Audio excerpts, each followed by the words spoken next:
As humans, on a daily basis, we all succumb to bad habits, whether it's in our workplace, whether it's in relationships, or in this case, in Valorant. So in this video, I'm going to go over 3 bad habits that I've learned to avoid when playing. So let's go straight to it.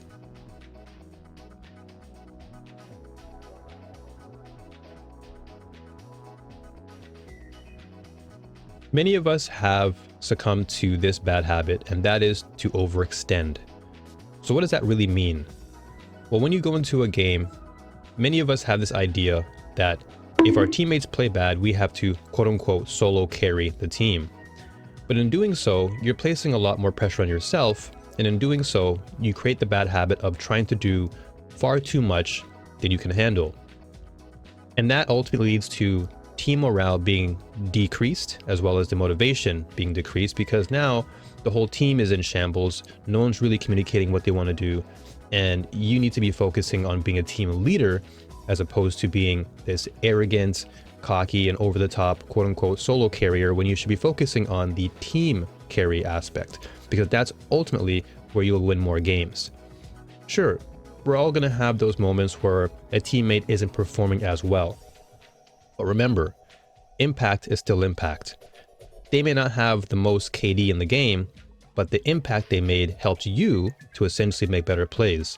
So it's important to look at what your teammates are doing and try to benefit off of them in whatever way you can.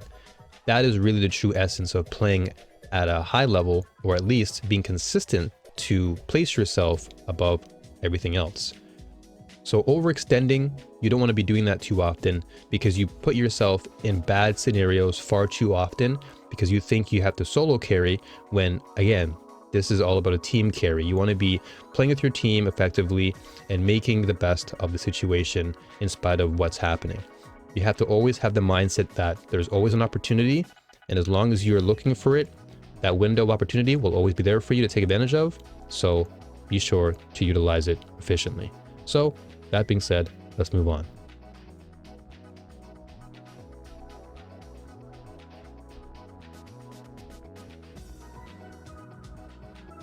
Just like in everyday life, your actions reflect your character, and your character is then perceived by your performance over time. In Valorant, it's no different. And so if you're jumping into Valorant with this mindset of boredom, you're playing only for the sake of playing, then that's going to really carry into your games and thus result in poor performance and just a lack of motivation as a whole. When you play something for the sake of boredom, you've already given yourself the mindset that you're not going to try as hard. You're not going to put in as much work to do better because you're bored. You feel like there's nothing else to do with your time, so you might as well just play for the sake of playing to kill time. But that's the wrong mindset. That's a bad habit that will creep up on you long term, and it will really stifle your growth. You really want to play Valorant when you truly feel the intensity, the motivation, and the willingness to dive in and get better. Because over time, that willingness to get better is going to help you see better results. If you're bored, you're not going to see really any improvements whatsoever, because you've already somewhat tricked your mind into thinking that this is just what you do when you're bored, play Valorant. So you've conditioned your mind to only think of Valorant as a game of boredom, as opposed to a game that will fulfill you and see results over time through improvement, through a willingness to keep track of your results, your play time, and all the mistakes you make along the way. It's all about correction. That's really what you're trying to do, is you're trying to correct yourself. You have to be super mindful of the habits you have and check yourself before you wreck yourself.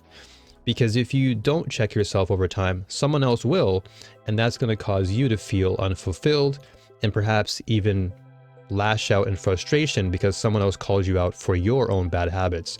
So before that even happens, call yourself out. Recognize that if you're playing Valorant out of boredom, you're not going to get very far.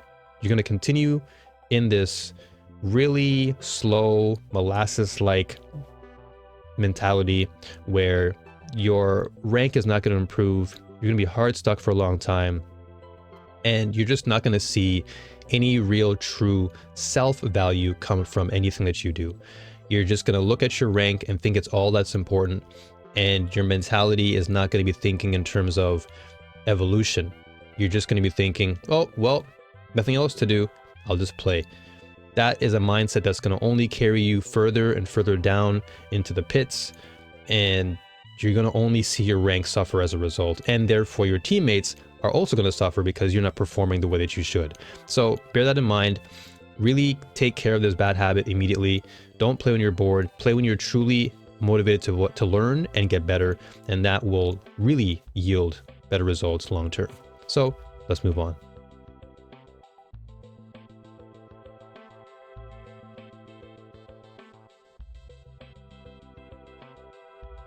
Far too often do I see players flip-flopping between 3, 4, sometimes even 5 agents in Valorant, and they oftentimes are the ones who are hard stuck, or at worst they derank, because you've placed so much of your attention across multiple agents that your brain just can't keep up with all of the different mechanics, strategies, and overall concepts that those agents provide.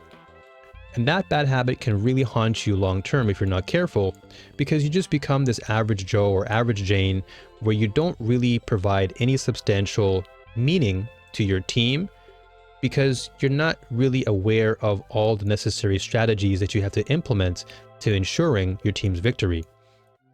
So if you're new to Valorant, don't hesitate to experiment. Nothing wrong with that. However, if you've been playing the game for a while now, you should be at a point where at least 1 to 2 agents in your pool are the ones that can really help you to develop yourself and set a firm foundation of discipline and a firm focus to honing in on your main skills and long-term mastery. In my case, because I love Sentinel so much, I've stuck with mostly Cypher and Killjoy for most of my time playing the game. I dabbled with other agents along the way like Astra and Raze and Fade and Sova and Reyna, but ultimately I came to the conclusion that Sentinels fit my playstyle the most, and out of those Sentinels, Cypher and Killjoy are the ones that I truly feel the most confident with, and thus I'm going to use them long term to set a standard in my mind that this is where I need to focus my attention on to grow. If I continue to flip-flop, it's only going to deter my growth and only diminish the results that I'm looking for. So in essence, you really want to try your best to remain disciplined in your decision making. Just like how you should be disciplined in the game itself when you're making decisions in terms of your awareness, your positioning, who you're up against, who you're dueling. The same can be said for your decision making right at the beginning of the character select screen. Make that choice and stick to it, and don't flip-flop, because if you do, it's going to only hinder you, and eventually it's going to poison your growth and your teammates along the way. So hopefully this has given you some insight as to bad habits to avoid, and hopefully you learn these for yourself in the future. Look forward to more content like this on the channel. If you enjoy more Valorant, more sci-fi gaming, be sure as always to like, comment, subscribe. And as always, new warriors, stay strong, keep fighting, and may the force be with you all, always. Until next time, take care, be well, peace.